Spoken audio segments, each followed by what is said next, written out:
2025 is the year to make serious gains, and I am here to share with you 5 science-backed strategies that you can use to transform your physique. Whether you're just starting out or leveling up, these proven methods are backed by science and designed for real results.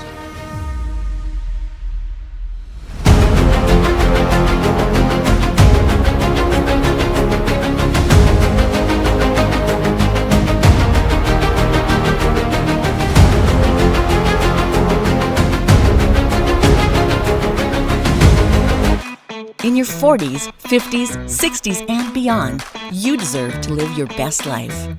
Say goodbye to preconceived notions and let's shatter those stereotypes together. Get ready to own your vitality, because age, well, that's just a number. See, it's not just about health and fitness. It's not just about lifting weights. It's about you being able to interact with your kids, your grandkids. It's being able to be confident. It's being able to enjoy life. And that's what we're talking about when we talk about accomplishing our health and fitness goals. So before we get going, if you haven't, please take a minute and subscribe to the channel and like the video. We are putting out regular content with great information, and there's some inspirational stuff, there's motivational stuff, and information as well. And so just so you don't miss anything, make sure you subscribe, and then let's get into it right away. And let's start with strategy number 1 is progressive overload. That means that when you go to the gym, you are progressively working your muscles harder. Now, that can be with more intensity, that can be done a couple of different ways. So you can do more reps, you could do more sets, you could do more exercises, or you could do heavier weights. Now, all of these things have a precursor to all of them is we don't sacrifice form and good technique to lift more weight or to squeeze out extra reps. So the idea, though, is your body is going to try and just hold back and just go with what it thinks is normal. So you need to keep cranking up that intensity, and whether that maybe there's one day that you're going to do, you're going to add an exercise that you don't normally do. You're going to add maybe an extra set. Maybe you're going to do heavier weight that day. But again, as we said, all of it under control. Now, the thing to keep in mind is we don't want to just keep adding exercises for the sake of adding exercises. It needs to fit with your overall program. But the simple way to keep in mind is when you go to the gym, you're going on purpose. You're going there to put in the time. You're going there to put in the effort, and you're going to exert yourself. You know, it's funny. My daughter is just starting to work out now. And so I'm taking her to the gym one day a week and just explaining to her, okay, once we get going and you understand the form and the technique, now we need to add some intensity to the workout. That means you have to work a little bit harder. That means you have to maybe do another set or some more reps or another exercise. So that's what we're talking about here. Now, the big thing to keep in mind is if you just go to the gym and kind of mail it in and mail it in and mail it in, by that I mean you're not really going focused and you're not really going intensely, you ultimately are going to find out that you're not going to be making those positive gains that you're looking to make. So number 1, progressive overload. That means we keep putting the stress level up. How's that? Of while we're at the gym. Okay. So, and if you're doing the same workout, maybe it's been 2-3 months and there's been no progress or progress has stopped, that's an indication that you need to change it up a little bit and introduce something different into your workout. Number 2 is we need to dial in the protein. So, you know, the importance of protein for muscle building cannot be overstated. And that's really, without protein, your muscle, you won't be able to build muscle, you won't be able to restore muscle, you won't be able to heal muscle. So it's vital to the building blocks of what we're trying to do here. Now, rule of thumb is 0.7 to 1 gram of protein per pound of body weight. Now, you can figure that out. If you're carrying some extra weight, you can figure out that maybe I need to figure out that body weight number based on what my lean my lean weight is. And we did an episode where we talked about the different ways of identifying the lean muscle mass and what that number really looks like. Quality protein sources are going to be, lean meat, yogurt, like Greek yogurt, eggs, things like that. My go-to for myself is eggs, whole eggs, egg whites, chicken breast, and salmon, and sometimes lean red meat as well. Those are kind of my go-tos. We did an episode breaking down the top protein sources. I'm going to put that right in the description. Number 3, emphasize recovery. Our bodies don't grow when we go to the gym. We put them under stress when we lift weights, but our bodies are going to grow when we go home to rest. And so proper rest is so important. Now, the science tells us that 6 to 8 hours of sleep is what is really ideal. And, anything below that can have detrimental effects physically on our body. And, as a matter of fact, there was a study done where one group slept in 7 hours and the other group slept, I think it was 5 hours or maybe a little bit less than that. And they otherwise had the same nutrition plan, the same training plan, the same everything else. And at the end of the study, when they took their body analysis for both groups, what they found was both groups lost the same amount of weight. However, the group that was sleep deprived actually lost 70% more muscle.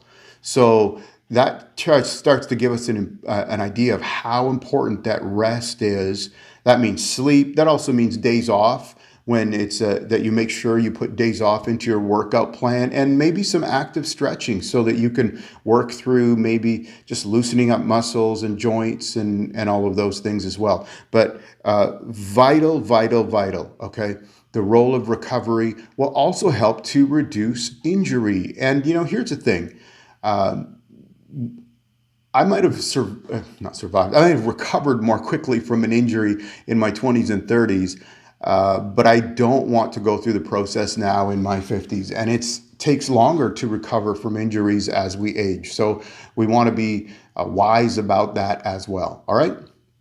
Okay, before we go on to number 4, just want to encourage you again, if you haven't, please take a second, give us a subscribe and like for the video. Strategy number 4, compound movements with good form and tempo. So important that we understand, we focus on tempo. That means that we're moving at an appropriate speed, that we're focusing on good form, so we're under control, and that we're using a weight that we can manage reasonably and handle that weight. So what are the compound movements? Those are the big multi-joint exercises. So bench press, deadlift, squat, shoulder press, those are the big compound movements. But when you do them, it's vitally important that we are under control, that we are maintaining that tempo and that good form so that we don't get injured in the process. Strategy number 5, stay consistent. This one is so important. I mean, all of these that we've been talking about are important, but this one is so important that you make some kind of plan. If you're going to start with 2 days a week, wonderful. Just go start working out, exercising, whatever you're doing, but start with that 2 days a week and then consistently stick with that 2 days a week. And then maybe you can increase from there. But if you're waiting and sometimes we get like this, well, when I've got 4 days lined up, I'm going to start working out. Just start where you're at, be consistent where you're at, and then grow it from there. So the idea is not to wait until you have everything perfect before you go, and not to overplan it so you never start, right? We call that paralysis by analysis, where we're trying to work out all the details of everything before we do anything. So start with something, whatever that looks like, and then put that plan together and figure out when is that time for you? When is the best time for you to go to the gym or to do whatever your health and fitness activity is? And then implement that so that it doesn't go anywhere. And for me, I go first thing in the morning because it's just too easy for me to not go if it's later in the day. I have a daughter. I'm a single dad, so I have other responsibilities. I have a business that I take care of and run as well, so I have other responsibilities with that. So for me, it's first thing in the morning. So I would say the same for you, is find out what is that time that looks best for you, and then implement that time.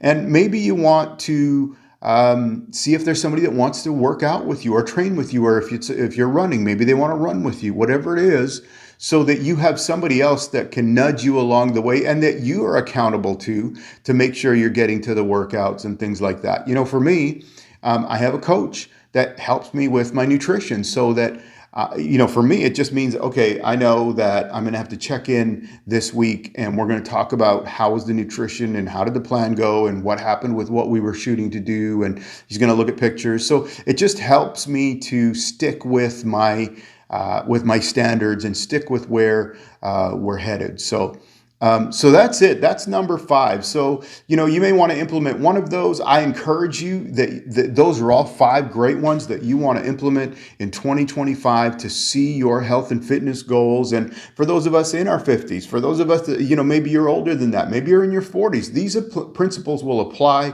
I think, across the board. But especially as we're aging, we want to age gracefully. We want to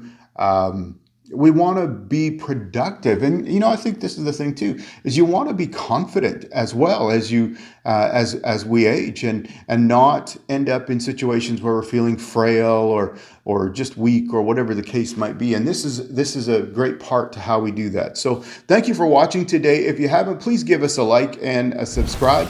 And if if you know anybody that you think, hey, I have some friends who need to hear some of this, certainly send them the link. We appreciate that as well. And what would be great is throw in the comments, what about what are your top 5 for 2025? What's your top 5 strategies that you're doing in 2025 for your health and fitness goals? Or maybe it's just your top 2 or 3, but throw it in there. We love to get the feedback from y'all, and that will be great. And so, have a great new year. I know we're going to be coming out with this one just before the new year, but have a great new year. Enjoy yourself. Hope you had a great Christmas and a holiday and everything. And I'm looking forward to our health and fitness journey here in 2025. See ya.